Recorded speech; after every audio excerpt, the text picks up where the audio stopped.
My name is Marcus.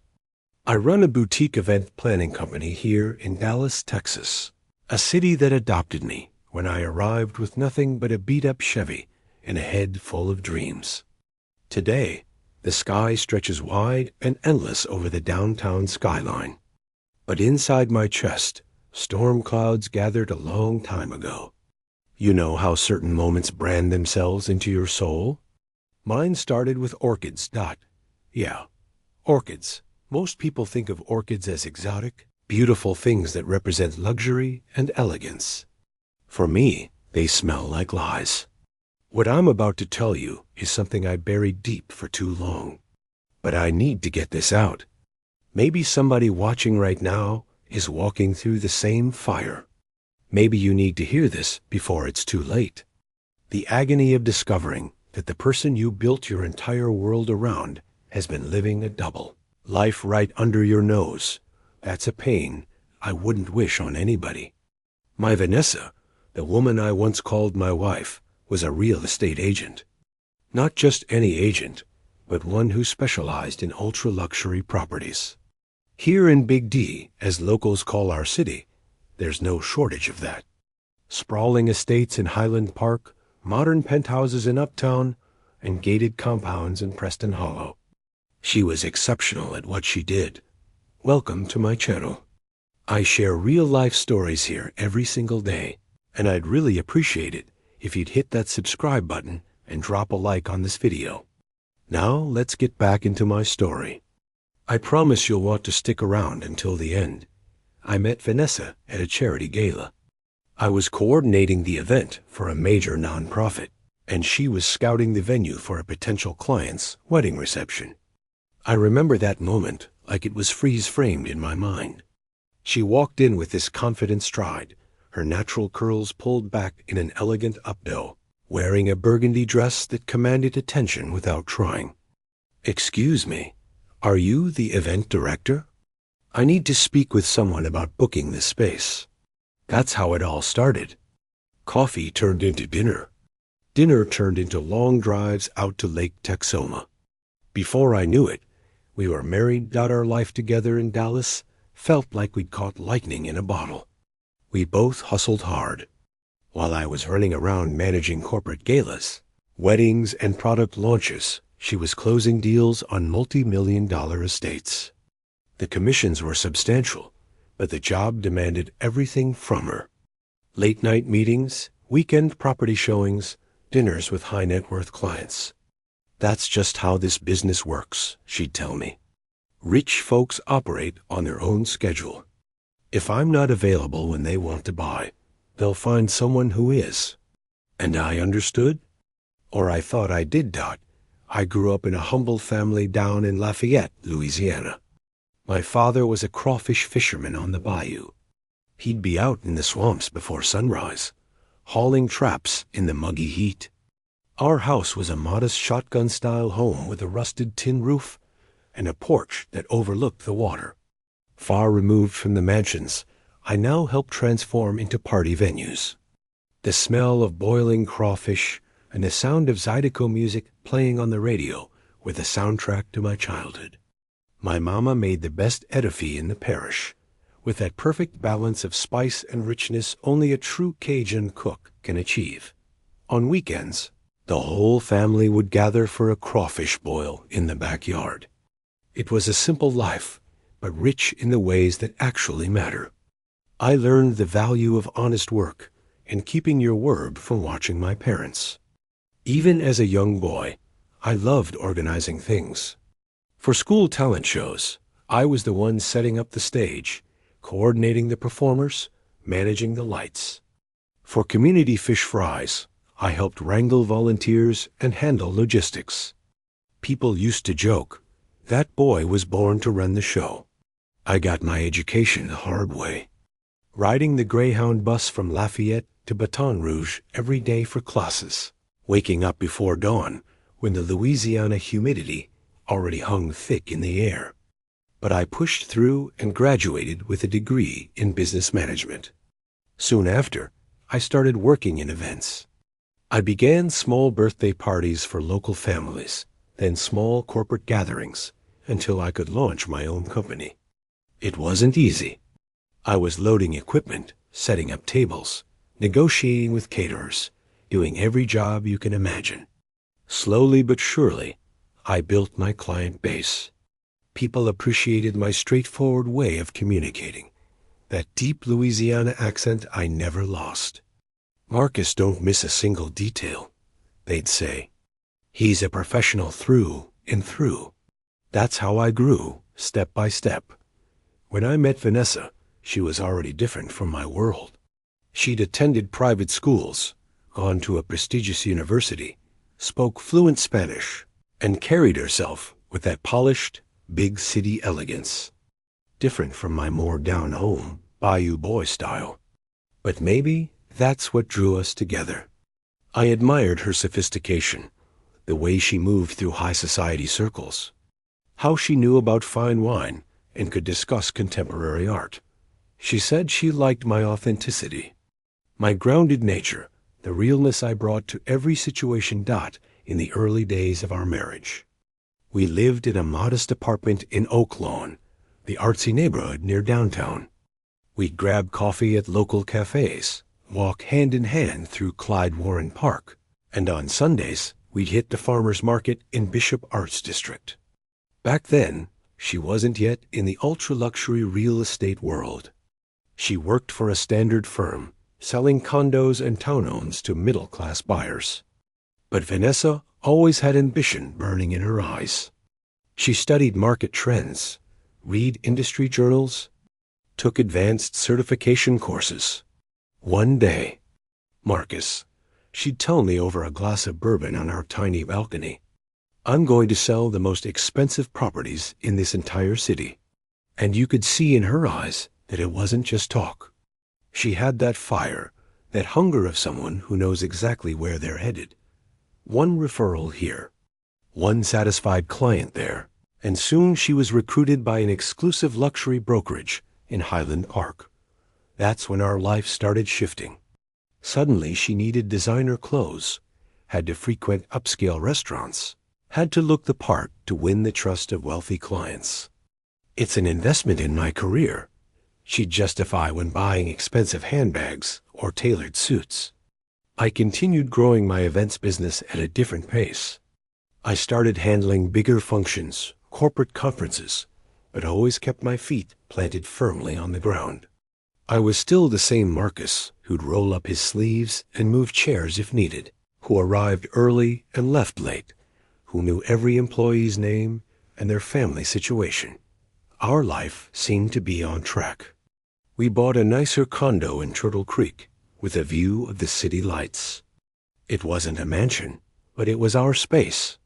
At sunset, we'd sit on the terrace watching the sky turn, brilliant shades of orange and purple, while sipping good bourbon, one of the refined habits Vanessa had taught me to appreciate.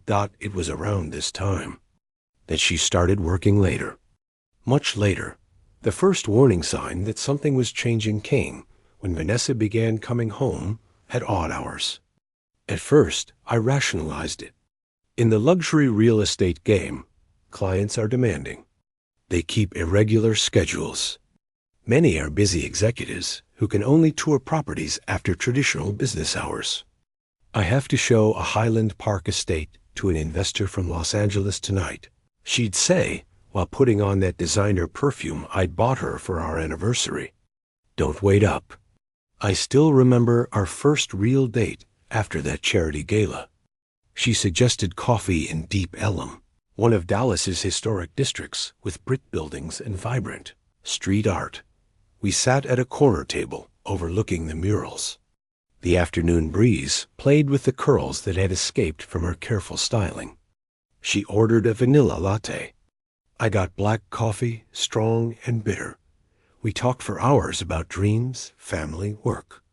"My father was in real estate too," she told me. "He sold properties in South Dallas. Nothing fancy, but he taught me that it doesn't matter what the price tag is. What matters is understanding the dream the buyer is chasing." That touched me deeply. It showed me that beneath her polished exterior, she had values. She had roots, just like me.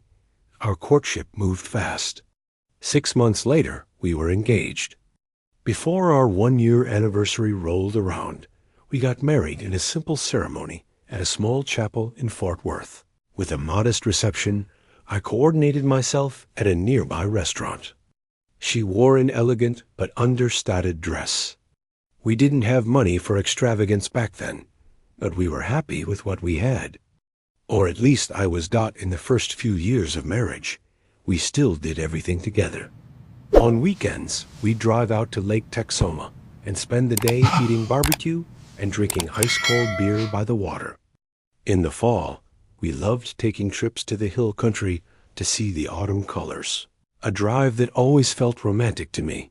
Vanessa loved buying local pecan pralines there.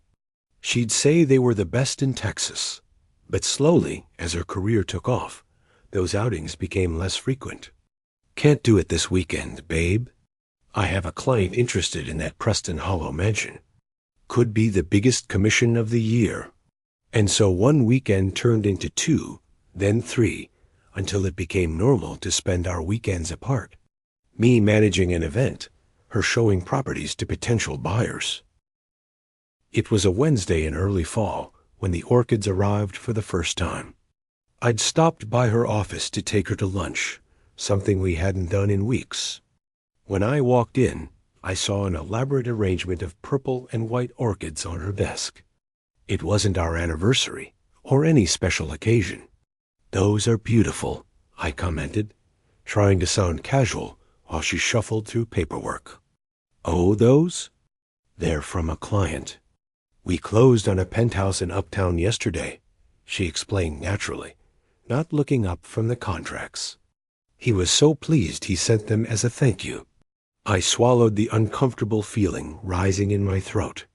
It wasn't exactly common for clients to send flowers, at least not in my line of work. But who was I to question?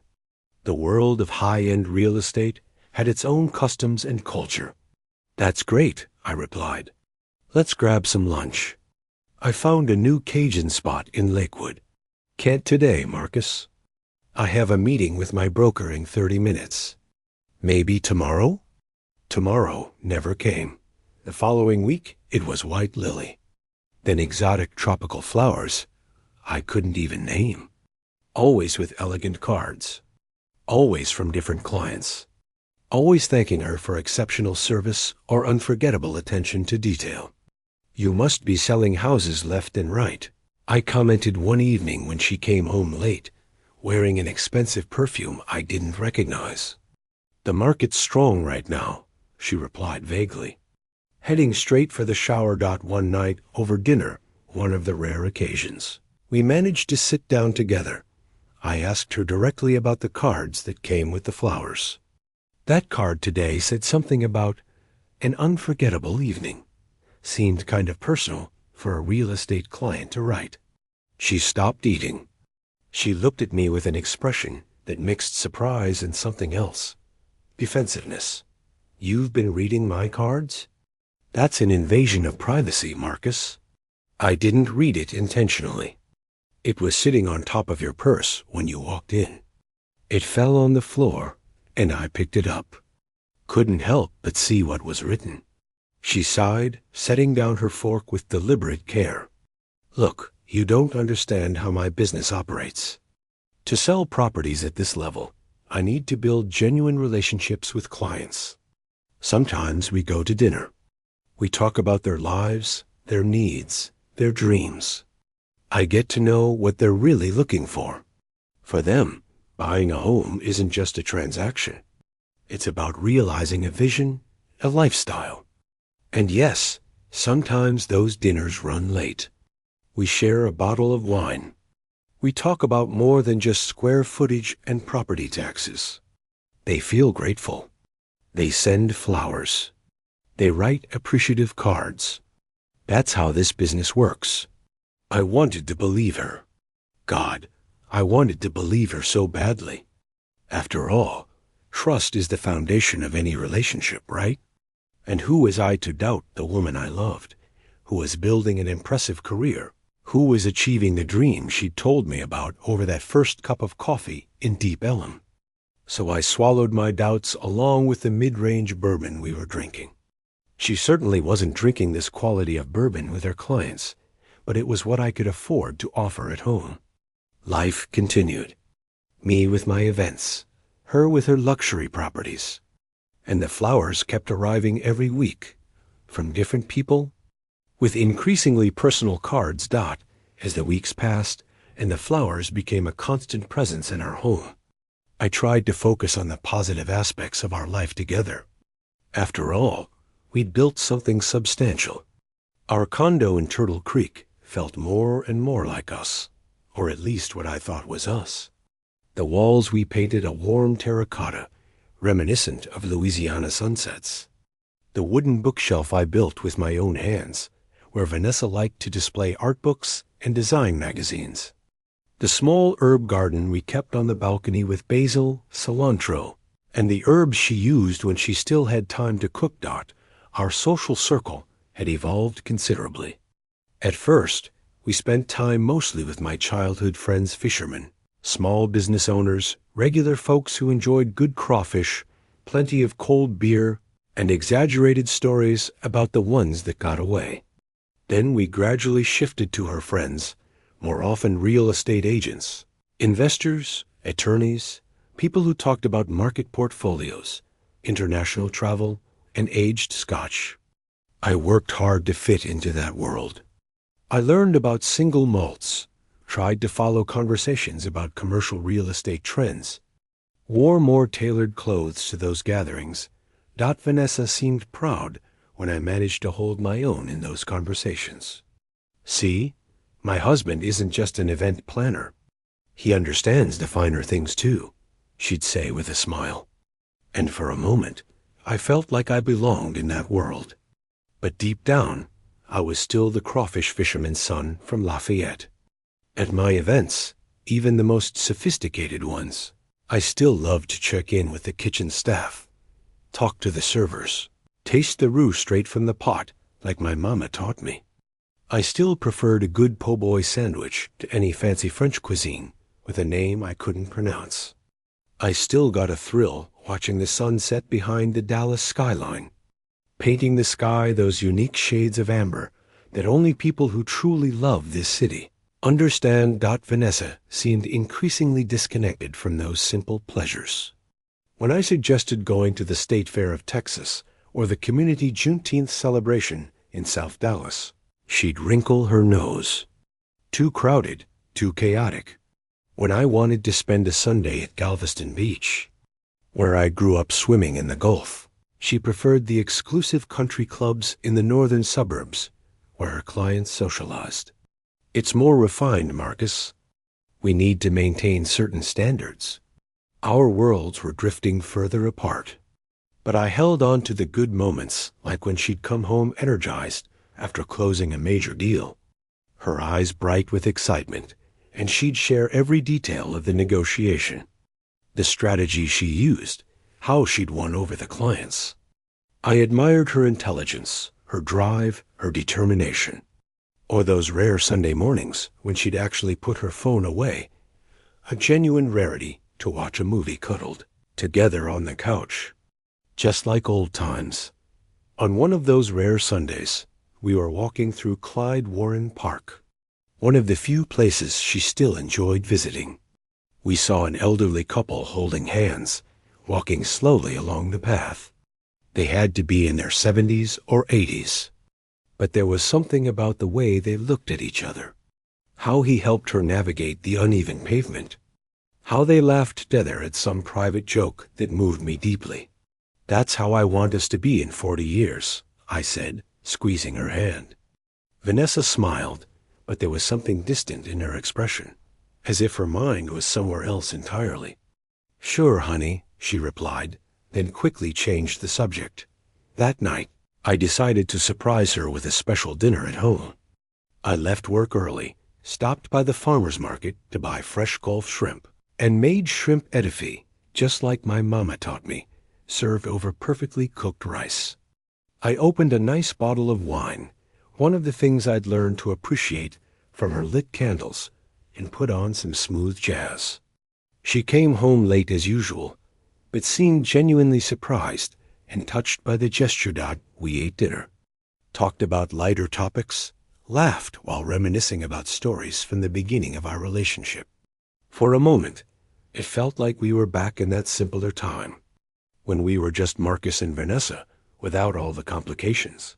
After dinner, while I was washing dishes, she never enjoyed that part, I found a card in the pocket of her blazer, which was draped over the dining room chair. I wasn't trying to snoot, I swear. The card simply fell out when I picked up the jacket to hang it properly. It was a hotel key card. Not just any hotel, but the Rosewood Mansion on Turtle Creek, one of the most exclusive luxury hotels in Dallas, where only the wealthy and famous stay. I saw a date written in pen on the back. It was from 2 days ago, a night when Vanessa said she needed to show a property in Highland, parked to an out-of-state client who could only view it after hours. Written on the card in elegant script, Suite 512, always the perfect setting for our meetings. My heart dropped into my stomach. I tried to find an innocent explanation. Maybe she really did meet clients there for business discussions. Maybe the hotel was hosting a real estate showcase and she was viewing suites. Maybe.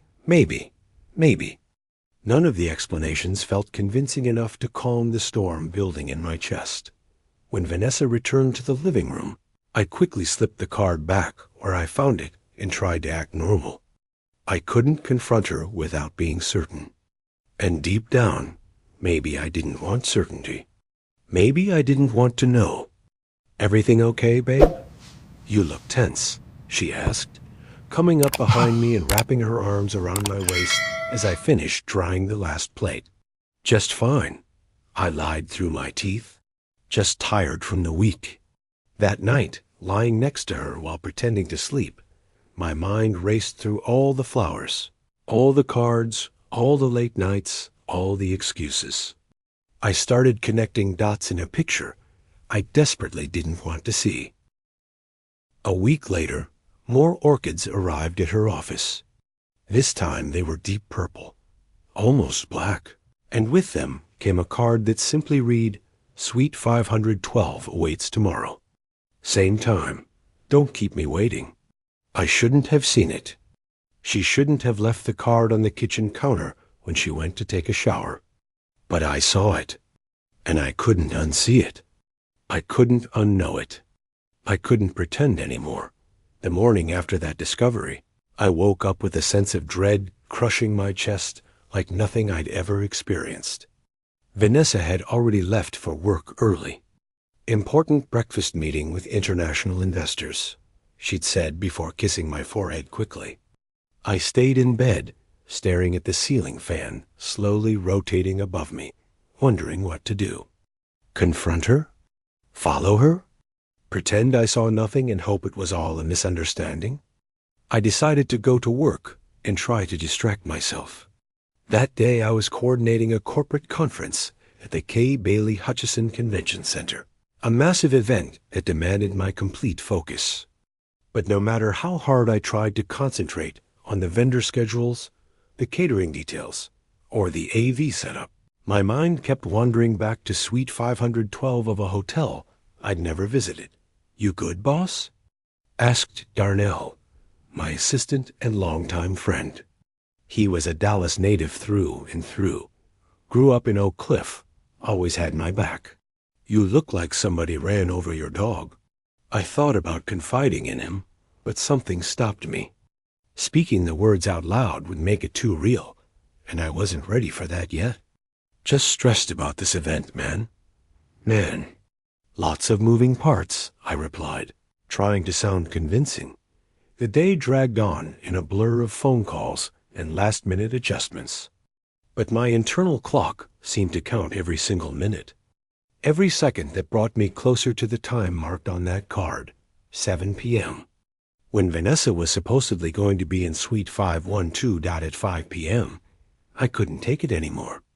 I told Darnell I had to handle a personal emergency and that he was in charge of the evening setup. I got in my car, a well-maintained but aging Toyota Camry. Nothing compared to the white BMW X5 Vanessa now drove. A business necessity, she called it, and I drove aimlessly around the city. I passed through Uptown, where young professionals were heading to happy hour at trendy bars. I passed the Bishop Arts District, where families were enjoying early dinner at sidewalk cafes. I passed White Rock Lake, where joggers were taking advantage of the cooling evening air. I passed Deep Ellum, where that coffee shop where we had our first date still stood, now surrounded by new development. Finally, almost without conscious decision, I found myself parking across the street from the Rosewood Mansion on Turtle Creek. It was an elegant building. Classic architecture with modern touches, all refined taste and old money aesthetics. Perfect for the exclusive clientele it catered to. I stayed in the car, watching the entrance, feeling my heartbeat getting louder and faster with each passing minute. At 6:45 p.m., I saw a familiar vehicle pull into the valet circle. Vanessa's white BMW. She stepped out wearing a fitted emerald green dress I'd never seen before, carrying a designer clutch, her natural curls styled in soft waves. She looked radiant, excited, completely different from the exhausted Vanessa, who came home every night complaining about how draining her work was. She walked into the hotel with confidence, like someone who knew exactly where they were going, who had been there many times before. I waited several more minutes, trying to find the courage for what came next. I could have just driven away, pretended I was never there, tried to salvage what remained of our marriage through willful ignorance. But something inside me, maybe pride, maybe the desperate need to know the truth, maybe just the survival instinct kicking in, made me get out of the car. I walked into the hotel, trying to project confidence, as if I belonged in that rarefied space. The lobby was stunning marble floors, massive flower arrangements, a sweeping staircase, and panoramic windows overlooking manicured gardens. I approached the front desk where a young man in an impeccable uniform offered a professional smile. "Good evening, sir. How may I assist you?" For a moment, I genuinely didn't know what to say. I hadn't planned this far ahead. "I'm looking for Suite 512. I finally managed, my voice steadier than I expected. The receptionist consulted his computer quickly. "Are you a guest of Mr. Clark?" he asked. Clark, the name hit me like a physical blow. Devin Clark was one of Vanessa's most prominent clients, a real estate mogul from Houston who'd purchased several commercial properties in Dallas through her. A man I'd met at business events who'd shaken my hand warmly, who'd called me the lucky husband of the brilliant Vanessa. "Yes," I lied, the word tasting bitter in my mouth. "5th floor. Turn right off the elevator," he informed me with another practiced smile. I thanked him and walked toward the elevator, feeling like I was marching toward my own execution. The ride to the 5th floor felt simultaneously too short and endless. Soon I was standing outside the door to Suite 512, my hand raised to knock, frozen in place. I couldn't hear anything inside. I stood there paralyzed, my mind racing with worst-case scenarios, best-case explanations, and everything in between. Then I noticed the side balcony door was slightly open, just a crack. I quietly moved along the hallway until I reached the outdoor terrace area. From where I stood, partially hidden by an ornamental palm, I could see directly into the suite without being noticed. And that's when my world shattered completely. Vanessa was on the balcony, laughing freely with Devin Clark and another businessman I recognized from corporate events I'd organized. On the table between them sat champagne bottles, more orchids, and what looked unmistakably like envelopes stuffed with cash. Her laugh was genuine, unguarded, a sound I hadn't heard at home in months. The three of them clinked glasses, clearly celebrating something significant, completely absorbed in their private world. They didn't see me at first. They were too engrossed in their conversation. "So we're confirmed for next week in Miami?" Clark asked, putting his arm around Vanessa's waist with a casual intimacy that made my stomach turn. "Absolutely," she replied, flashing him that radiant smile that used to be reserved only for me. "I've already arranged everything. Marcus thinks I'm going to a real estate certification seminar in Austin." That's when she saw me. Our eyes locked across the hotel balcony, and I watched her expression transform from joy to shock to what looked almost like resignation. There wasn't even shame there, just surprise at being caught. "Marcus," she started, quickly stepping away from Clark, who looked more annoyed than embarrassed by my presence. I didn't let her finish. I didn't need explanations or apologies. The scene before me said everything. I simply turned and walked toward the elevator, my legs feeling like they were made of lead. "Marcus, wait." "It's not what you think," she called, following me down the hallway in those expensive heels. I turned slowly, facing her directly. "No? Then tell me exactly what it is, Vanessa. Explain to me what my wife is doing leaving a hotel suite with two men, planning trips, celebrating with champagne and cash." She opened her mouth, closed it, opened it again. "It's business," she finally said. "They're major investors. They're putting millions into Dallas real estate. We need to maintain strong relationships." "Strong relationships?"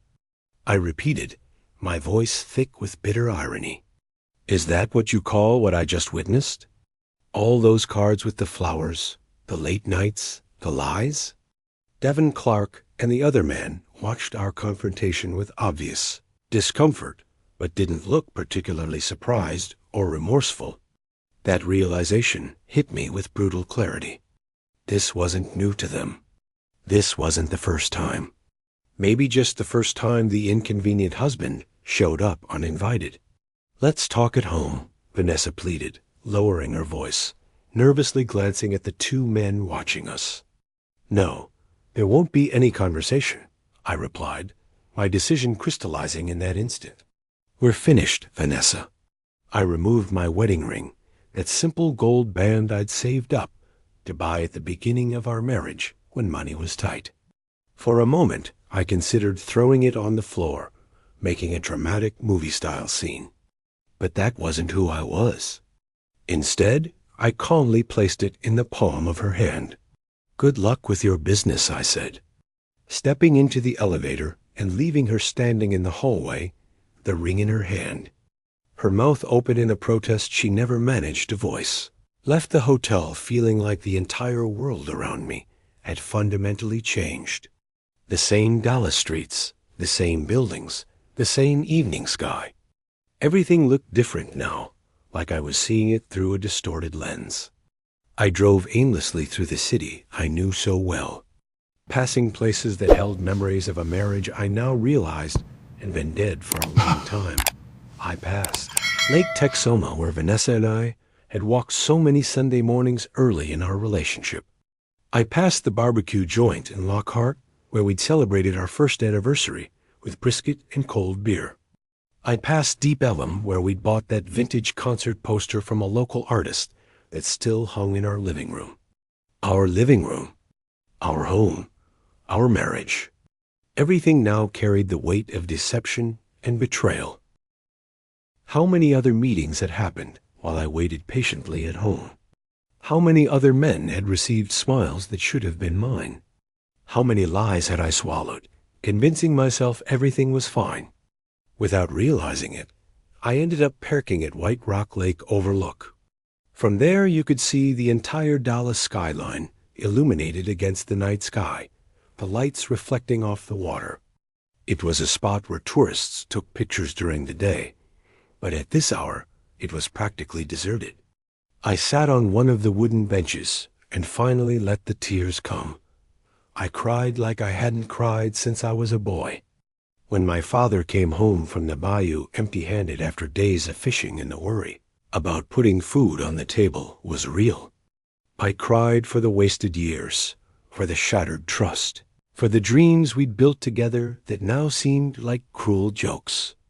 I cried until I had no tears left, until I felt an emptiness that was almost peaceful. My phone buzzed constantly in my pocket. Vanessa calling, dozens of missed calls, messages I didn't read. In that moment, I simply turned the device off and stared up at the stars, trying to find some meaning in what had happened. I spent the night there, watching the dark sky slowly give way to the first rays of sunlight that painted the horizon in shades of orange and pink.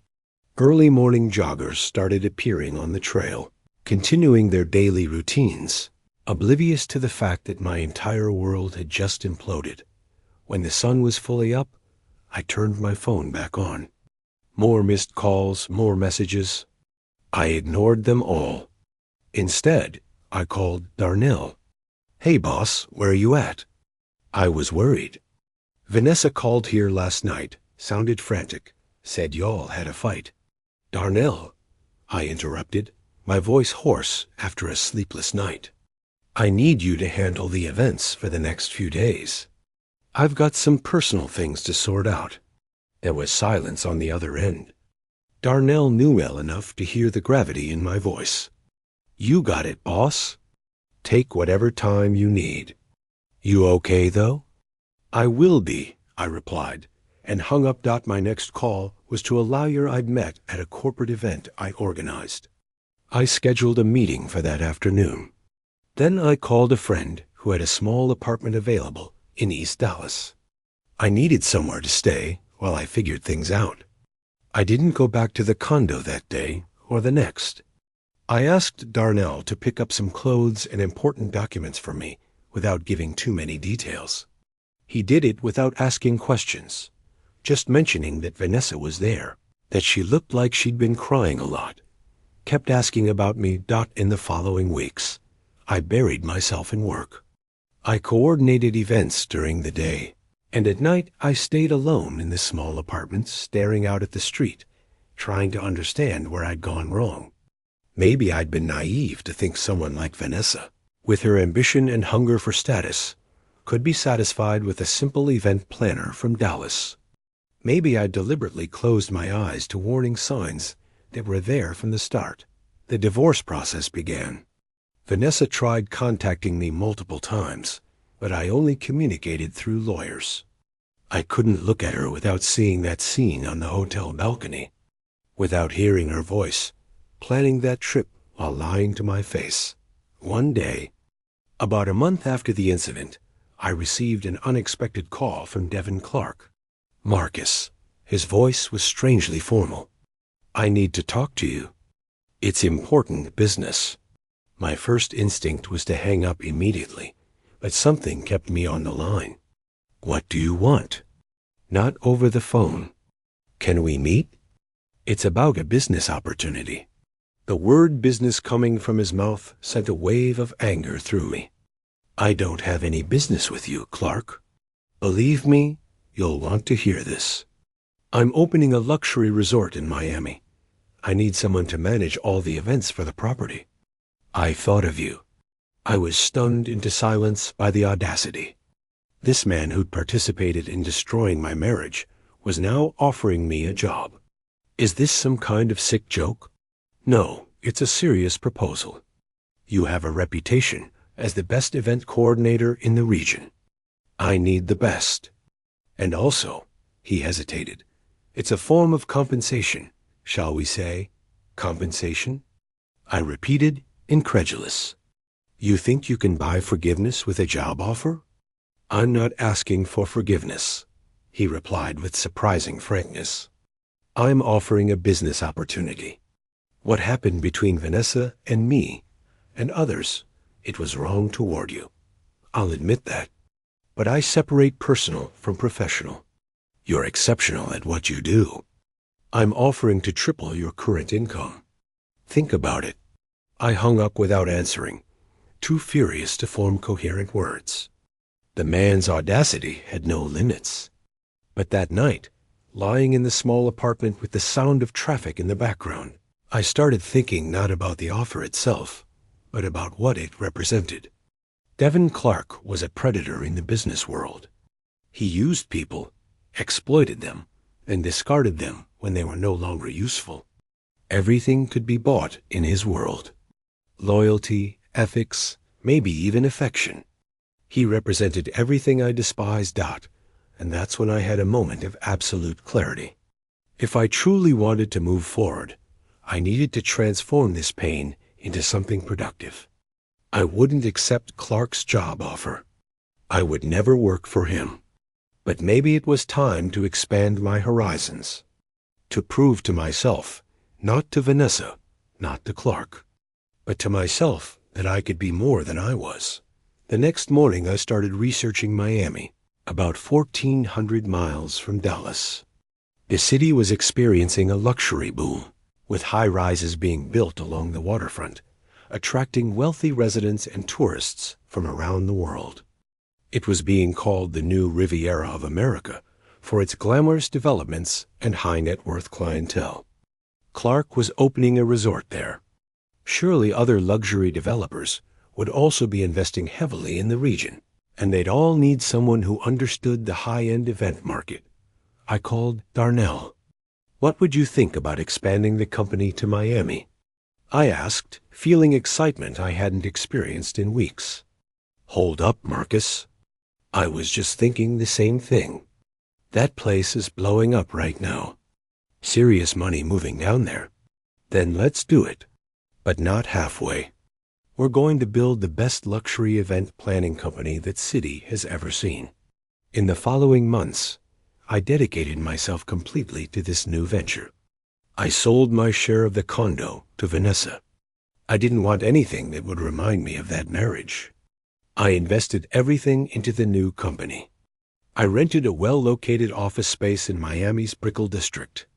I brought Darnell on as my partner and started building connections in the city. The first few months were brutal. We were unknowns in a market that already had established players, without local connections in an industry built on relationships. Many nights I sat alone in that nearly empty office, wondering if I'd made a terrible mistake. If I'd thrown away everything I'd built in Dallas, chasing some fantasy of reinvention. That's when I received another unexpected call. "Marcus, this is Devin Clark." My first instinct was to hang up, but curiosity kept me listening. "I'm opening that resort in Miami next month. I need someone to organize the grand opening event. I want you." A week later, the other businessman who'd been with Vanessa that night also contacted me. He was launching a new real estate development in South Beach and wanted our company for the inaugural event. The irony wasn't lost on me. The same men who'd participated in destroying my marriage would now become my first major clients in Miami. Before signing those contracts, I looked both of them directly in the eye and said, "This time, I'm the one who's going to win." Those two events opened every door we needed. Within 1 year, we became the premier choice for luxury events not only in Miami, but throughout South Florida. And now Devin Clark was calling me again. "Mr. Marcus, this is Mr. Clark's executive assistant. He'd like to schedule a meeting with you to discuss organizing the grand opening of the Azure Bay Resort in Miami Beach." I felt a smile form on my lips. The circle was about to close. "Schedule it for Thursday at 3 p.m. at my office," I replied without hesitation. The idea of hosting him on my territory, of completely reversing the power dynamic in this story, gave me a satisfaction I couldn't hide. In the days leading up to the meeting, I found myself revisiting memories more frequently. I remembered the last time I'd seen Vanessa during the final divorce hearing. She was thinner, with dark circles under her eyes that even expensive makeup couldn't fully conceal. She tried to talk to me after the session, but I walked away. Some wounds cut too deep to be healed with words. The day of the meeting arrived. I asked Darnell to make sure everything was impeccable. Our Miami office was now an elegant space with an ocean view, decorated with understated sophistication that impressed without being ostentatious, exactly how I wanted our brand to be perceived. Precisely at 3 p.m., Devin Clark walked through the door. He was exactly as I remembered, tall, sharp suit, that air of someone born to command rooms. But there was something different in his gaze when he saw me. A mixture of surprise and perhaps, I dare say, reluctant respect. "Marcus," he said, extending his hand, which I hesitated a second before shaking. "Impressive what you've built here." "Thank you," I replied curtly, gesturing to the chair across from my desk. "Coffee?" I signaled to our receptionist, who served 2 cups of strong dark coffee. I noted with certain satisfaction that Clark appreciated the quality. Then I got straight to business. "You want me to organize your resort opening?" It wasn't a question, and he understood that. "Yes, it'll be the biggest event of the year in Miami. I'm bringing investors from across the country, celebrities, politicians. I want something unforgettable. And why choose my company? Surely there are planners with more history in New York or Los Angeles?" Clark looked at me directly, as if evaluating how much honesty our complicated relationship could bear. "Because you know how to create experiences. You understand culture, nuance. You have something to prove." He paused. People with something to prove always deliver the best work. His frankness was unsettling, but I wouldn't show it. "I understand. And the budget?" "Sky's the limit," he replied, leaning back. "I want the best. I'm willing to pay for it." We spent the next hour discussing preliminary details. Guest count, atmosphere, possible dates. I kept the conversation strictly professional, ignoring the elephant in the room. Our history, Vanessa, Suite 512. As we were wrapping up, he finally brought up the topic. "You know she's not with me anymore, right?" I froze for an instant, my pen suspended over the notepad. "I'm not interested in where or who Vanessa is with," I replied, keeping my voice steady. "She's not really with anyone, as far as I know. She went back to New Orleans after everything. Tried to restart her career there, but it didn't work out so well," Devin said, deliberately using her first name to establish parity. "That has no relevance to our project. If there's nothing else professional to discuss," he raised his hands in surrender. Sure. Just thought you'd want to know." "I wouldn't," I replied simply. After he left, I sat alone in the office for a long time, looking out at Miami Beach through the floor-to-ceiling windows. The turquoise water, the white sand, the Art Deco buildings painted in pastels. The city was beautiful, but in a way that felt artificial, constructed. Like Vanessa, in some ways dazzling and seductive, but with a certain coldness beneath the surface. Garnell entered cautiously. "So, boss, we taking this project?" I took a deep breath. "We are. And it's going to be the best event we've ever produced." In the following months, I threw myself completely into preparations for the Azure Bay Resort opening. Clark's development was truly spectacular, a beachfront complex with 300 luxury suites. Infinity pools, a world-class spa, restaurants helmed by celebrity chefs, and event facilities capable of hosting 1,500 people for the grand opening. I spared no effort or creativity. I hired the best vendors in South Florida. I designed decor that celebrated Miami's cultural fusion with contemporary flair. Traditional Cuban cigar rolling transformed into interactive art installations. Stone crab and ceviche served in presentations worthy of Michelin recognition. Music that blended Latin jazz with sophisticated electronic beats. Every detail was personally supervised. Every element told a story, the story of a unique place where cultures met, where tradition embraced modernity. It was also, I realized later, my own story I was telling through that event. As the date approached, buzz about the party grew exponentially. Media outlets tried to discover exclusive details. Business leaders did everything to secure invitations. Celebrities confirmed attendance. It would be, as Clark predicted, the event of the year. The evening before the opening, I received an unexpected call. "Marcus, it's Vanessa." Her voice after so much time caused a physical reaction, like cold water hitting my chest. "How did you get my number?" I asked, colder than intended. "I still have connections," she replied with that slight laugh that once charmed me. "I heard about the event. Everyone's talking about it back in New Orleans. I'll be in Miami for it. Devin invited me." Of course he did, I thought. Devin Clark, the master manipulator, orchestrating another one of his games. "There's nothing to discuss." "Marcus, please. We were together almost 10 years. Don't you think I deserve at least a chance to explain?" "Explain what exactly?" "How long you lied. 1 year? 2? How you betrayed not just our marriage, but my trust, my respect." "It wasn't exactly like that," she said, her voice trembling. "Things were more complicated." "They always are," I replied.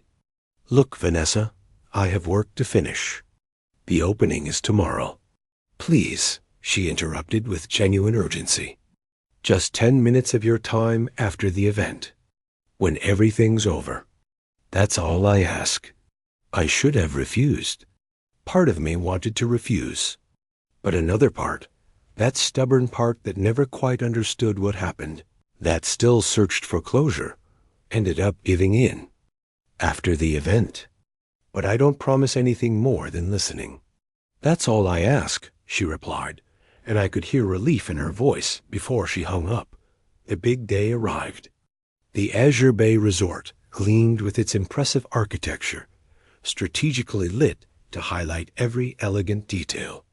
The decor we'd planned for months was perfect, sophisticated without being excessive, stunning without being ostentatious. Guests began arriving at sunset. Business moguls, politicians, celebrities, all dressed to impress. Our servers circulated with champagne and elaborate hors d'oeuvres. The orchestra we hired played smoothly in the corner of the enormous ballroom. Devin Clark moved through the crowd like a king surveying his kingdom, introducing people, laughing loudly, showcasing his new development with almost paternal pride. I kept my distance, overseeing everything, only intervening when necessary. That's when I saw her. Vanessa entered alone, wearing a flowing coral dress that complemented her skin tone. She was thinner than I remembered, more fragile looking, but still beautiful with that natural elegance she'd always possessed. Our eyes met across the ballroom. For a moment, it was as if all the other guests disappeared, as if we were back in that coffee shop in Deep Ellum years ago. I was the first to look away, focusing on instructing servers about timing for Clark's speech. The event went flawlessly. Devin's speech received enthusiastic applause. Dinner was served perfectly and received praise from even the most discerning guests. The cultural presentation we organized, a contemporary fusion of Latin dance and live percussion, charmed everyone. When the DJ started and guests headed to the dance floor, I felt someone tap my shoulder. "Beautiful event," Vanessa said, standing behind me. "You always had talent for this, but you've outdone yourself." "Thank you," I replied, maintaining formality. "Can we still talk later?" she asked, uncertainty in her voice. "Yes. Wait for me on the terrace when things wind down." She nodded and walked away. The following hours passed in a blur of smiling faces, toasts, music, and lights. Occasionally, I glimpsed Vanessa talking to acquaintances, sometimes watching the party from quieter corners, sometimes just gazing at the ocean through the massive windows. Around 1 a.m., guests began departing. Devin Clark, visibly satisfied, found me for a final private toast. "You exceeded every expectation, Marcus," he said, handing me champagne. "This event will be remembered for years." "That was the goal," I replied, accepting the glass without enthusiasm. "I heard Vanessa reached out," he commented, watching me with those calculating eyes. "Are you going to talk to her?" "That's between us," I replied, irritation rising. Sure, he agreed. But there was a strange glint in his eye. Just some advice, man to man. Sometimes things aren't what they seem. What does that mean? I asked, intrigued despite myself. He smiled enigmatically. Ask her about the envelopes in Suite 512, about the real deal we were closing. Before I could question further, he walked away. When the ballroom was nearly empty, I headed to the terrace. Vanessa was there, looking at the ocean illuminated by moonlight. Marcus, she turned when she heard me. Thank you for coming. You have 10 minutes, I replied, checking my watch. She took a deep breath. What you saw that day at the hotel wasn't what it looked like. I laughed bitterly. Vanessa, I saw you leaving a hotel suite with 2 men, planning trips you were going to lie to me about. Marcus, I never cheated on you. Not the way you think. What you saw was a business deal. A dirty one, I admit. But not what you imagined. What kind of deal happens in hotel suites with champagne and cash? She took a breath. Money laundering. The word hung between us, heavy. Devin Clark needed a way to clean money from illegal activities. He found the perfect vehicle in me. At first, I refused. Then the threats started. Subtle at first, then direct. He knew dangerous people who could destroy our lives. Tears filled her eyes. I tried to protect you. I thought if I cooperated a little, he'd eventually leave us alone. The flowers were part of the facade. The cards with ambiguous messages were his twisted way of reminding me he was in control. And that night, a money drop. Investors brought cash in envelopes. I provided fake documents. We pretended to celebrate legitimate deals. I remembered Clark's words. Why didn't you tell me? At first, I tried to shield you. Then after that night, I tried to explain, but you wouldn't listen. And maybe part of me thought it would be better for you to hate me for cheating than know I was involved in something illegal. I have proof, she added. Documents, recordings. My insurance policy. After we separated, I used them to get away from Clark. I threatened to expose everything if he didn't let me go. It worked, but I lost you. I lost everything that mattered. I looked at the ocean, processing everything. Why would Clark hire me if you have proof against him? Because that's who he is. He likes playing games, manipulating situations. Maybe he wanted to see what would happen. Maybe it's his way of making amends. We stood in silence. What do you want from me, Vanessa? I'm not asking us to get back together or for forgiveness. I just wanted you to know the truth. Despite my mistakes, I never betrayed what we felt. That was real. I looked at her, seeing beyond the pain and mistrust. Her eyes were different, less bright, more tired, but also more honest. I needed someone to know who I really am. Not the ambitious realtor. Not the cheating wife. Just me, with all my flaws. What are you doing now? Going back to New Orleans tomorrow. Starting over with a small firm. A simpler life, like we had in the beginning. She smiled nostalgically. You know what I miss? Those Sunday mornings, coffee at that little cafe in Oak Lawn, simple things I didn't appreciate. Something about that confession disarmed my defenses. I miss that too, I admitted softly. She touched my arm lightly. Thank you for listening. That's all I needed. As she turned to leave, something stirred inside me. Vanessa, I called. She stopped. You said you're in New Orleans now? Yes, in the Garden District. A small apartment. I have a meeting in New Orleans next month. Maybe we could grab coffee. Just to talk. A cautious smile lit her face. I'd like that. When she left, I stayed alone on the terrace, looking at the ocean, thinking about everything. How life leads us down unexpected paths.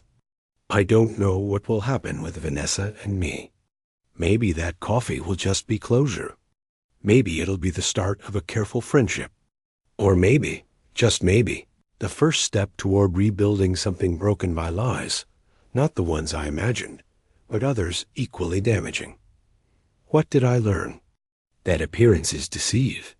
That sometimes people we love make terrible decisions trying to protect us. That our greatest pain can become our greatest catalyst for growth.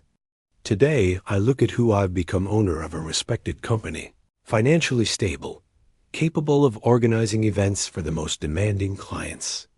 Ironically, I owe part of this to the most painful moment of my life.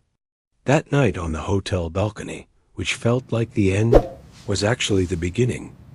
I don't know if I can forgive Vanessa completely. I don't know if I could trust again. But I'm willing to listen, to understand, to see the world through her eyes. Maybe that's wisdom, the ability to see shades of gray, where before we only saw black and white. I'm really glad you're here, and that I could share my story. If you liked it, show me by liking the video and subscribing to my channel. Write in the comments which city you're watching from and what time it is. I'm curious to know where all you wonderful people are. If you want to support me extra, you can send a small donation. I share new real-life stories every single day. Now, 2 of my most popular stories will pop up on screen, so you can choose what to watch next. I'm really glad you're here and that I could share mystery with you. If you liked it, show me by liking the video and subscribing to my channel. Let's see how many of us there are. Write in the comments which city you're watching from and what time it is. I'm so curious to know where all you wonderful people are tuning in from. If you want to support me a little extra, you can also send a small donation. I share new live stories for you every single day. And now, 2 of my most popular stories will pop up on the screen, so you can choose what to watch next.